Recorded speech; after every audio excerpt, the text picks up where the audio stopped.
Okay, so the purpose of this video is going to be for me to show you how a reading works, right? There's a lot of things we can cover. I don't really want to go in depth because it's going to take me a long time. But I just want to show you the frameworks and the fundamentals of astrology so that when we have the reading and when we do the call, I don't have to explain everything to you because you have a basic understanding of it. All right, you don't need to understand the whole thing about how this works because as you look at the screen, it might seem crazy, mathematical and everything. It's not that hard if you know the fundamentals. So it's gonna take me about 5 to 10 minutes, so really take your time to try to understand it. I'm not asking you to really understand it on a deep level, just bear with me, it's going to be easy to understand, and also the reading is going to get 10 times better if you have a basic understanding of how this works. Alright, so let's get into the video. So the first thing that I want you to look at, right, we have this chart here, and I'm going to select mine here, or I can do it here, yeah. So these will be the date of birth, right? If you're born on August 13th, 2026, and you're born in Bali, I live here right now. At my time, it's 10:12 and 45 seconds. I can even set this to normal seconds. But essentially, this is the day, and this is how the planets are standing right now in the sky. And this tells me a lot about what this moment will bring into the future. So you're born on a specific date. As you can see, you see 9 planets, or grahas as we name them in Vedic astrology. So you have Venus, you have Moon, you have Sun, you have Jupiter, you have Mercury, you have Mars, you have Saturn, and you have Rahu, and you have Ketu. Rahu and Ketu are not known by Western astrology. They go by the names of the South Node and the North Node. It's not really important for you to know, but these planets rule everything regarding to karmas in this life, and it just tells me a lot about what is the main focus of this life and what have you done in previous lives and whatever. So first I want you to look at this chart right here. As you can see, there are numbers in every square. So there are numbers in every square. So this square here, the top square where it says ascendant, is always going to be the first house. No matter what number you see in there, this is always going to be the first house, right? So you have 12 houses in total. This is the first, this is the second, third, fourth, fifth, sixth, seventh, 8, 9, 10, 11, and 12. 12 houses. As you can see, there are 12 numbers. So number 1 here, which is the zodiac sign of Aries, which is the first sign, it will be in the 8th house, right? So don't get confused with the numbers. It just tells me what I'm dealing with here. So the second sign in the zodiac is going to be Taurus. So Taurus will be in the 9th house. Then you have Gemini, it's the 3rd. You have Cancer, which is the 4th. Leo, the 5th.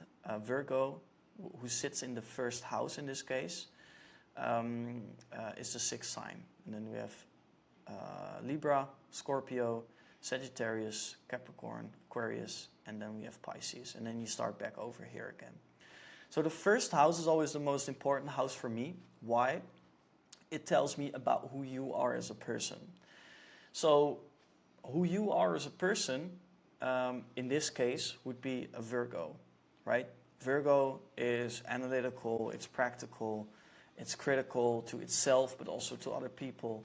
They don't like messy things. They usually want to keep an organized space. But if, like, let's say, because now you have to be born within these hours of this day on this location, but if you're like, let's say you're born 2 hours or 3 hours from now, I'm going to set it to 1 p.m., then it's going to shift. Instead of from the 6th, it's going to go, so this was the 1st, 6th was right here, because it's still my time. Well, now it's already later than that. But every 1.5 hour to 2 hours, sometimes 3 hours, it changes a sign. So all the things shift, like by one house. So now you have the 6th house here. If I was born 2 hours later, it would have come here. So all the planets and the houses and the zodiac signs, they shift like this, right? So if I'm born 1 hour later, look what happens to Mars, which is now in the 9th house of Gemini. It will stay with Gemini, but it will transition to the 8th house. So I'm going to click one more time, and it's going to be in the 8th house. So all the planets go with the zodiac sign, but they change houses. So if you're born 2 hours later than someone else, then you might have a totally different life, right? So I'm going to set this back to Virgo again, because that's what we're dealing with right now. So this is going to be the 1st house, which tells me a lot about who you are as a person. It's your identity, how people see you, how people perceive you, but also who you are as a person, and what are your values and everything. So when the 1st house has a planet inside of it, it changes a little bit about you as a person. Venus in the 1st house tells me that you're into aesthetics, you're into art, you are into comfort, and Venus is all about letting creative expression go anywhere, and Virgo is all about bringing the order. So it doesn't do well with each other. So this person would struggle 9 times out of 10 with their identity, because it's two opposites in this case. It's not applicable for you, but I'm just going to give you like a real life example for it. So every planet rules over a certain sign, right? So we have 9 planets, but we have 7 traditional planets, because Rahu and Ketu are not actually included in the rulership in this case. So Mercury rules over the number 6 and over the number 3.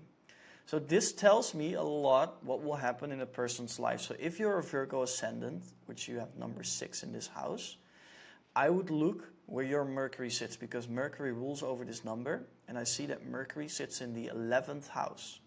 So this is one of the best placements for someone who is into business, because the 11th house is all about financial freedom. It's all about ambition. It's all about setting goals. So this person is highly goal oriented.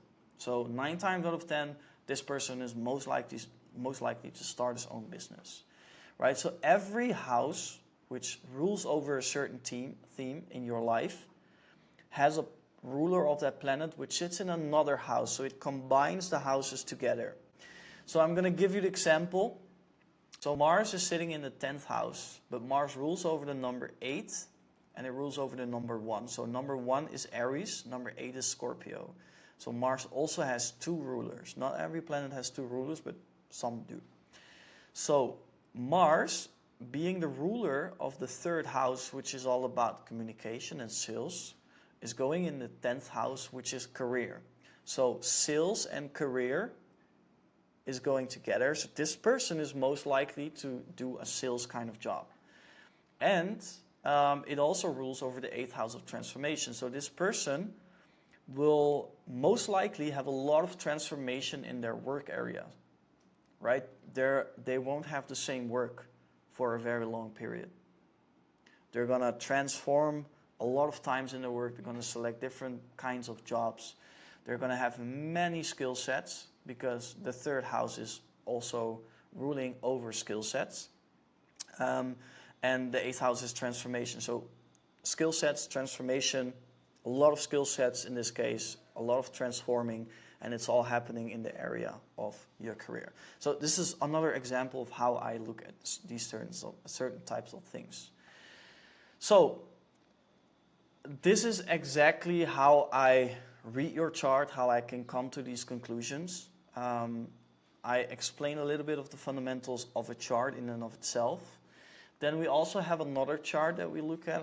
I'm going to zoom in for this. We have the D9 as well. So I don't always go into the D9, but the D9 for me is important to see like what is the strength of each planet. So as you can see, this is a totally different chart, right? But it's in this case it has the same ascendant sign, so it's both 6 and 6. So that means that every house will have the same numbers. But if you were going to be born 10 minutes earlier, then you would have a completely different chart as well. So you have a lot of these charts, as you can see. They all contain a lot of information. So even if you're born some seconds later than maybe you have a twin brother, if you're born seconds later, you can have a completely different life because there's so much layers stacked on top of each other. So yeah, this is going to be the chart. I'm not going to explain how the D9 works. For me, it's too much to explain, and for you, it's not really necessary.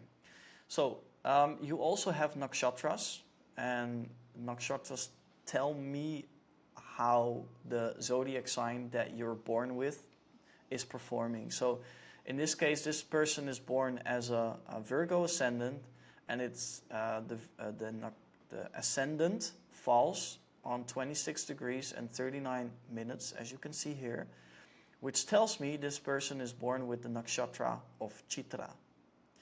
And this just tells me a lot more about, okay, who is this person really? What is his deepest fears? What does this guy want, or even a woman want? Why are they performing in a certain type of way? So if you want like a general direction on life, I can look at all these things and combine them together. Then we have also the Chara Dasha, and this tells me about what happens in your life, in which period this will happen. So as you can see, it goes to like, with this person, it can go to like 2170, the year 2170. So your whole life is mapped out. In your whole life, I can see like, okay, what are the themes that are going on between certain type of dates. So as you can see, Virgo is, VI stands for Virgo, is going to last till August 12th, 2028. And if I click on that, if it's loading, I don't know why it's loading. I guess my Wi-Fi is not working. Guys, if you live in Bali, you probably know this Wi-Fi problem a lot. Oh man, that's the one downside of Bali, you know, having shit Wi-Fi. Well, anyways, it just goes deeper into that period, and like everything is mapped out accordingly. Yeah. Okay, doesn't matter. We have different types of dashas as well. We have the Vimshotri and we have the Chara Dasha. So I have a lot of information. I can see mostly anything from your life, the direction in which it's going. So if you filled in the questions, I most likely have an answer. I haven't had a lot of times where I didn't have the answer. Maybe 1 or 2 times. I don't know what's going on. Okay, well, my internet's not working properly. So anyways, I think I told you enough. You kind of have the basic fundamentals. I'm glad that you booked a reading. I'm glad that I can help you with this. I genuinely like helping people with this. And let's just look forward to a lot more direction in life. And let's see how the reading works out for you.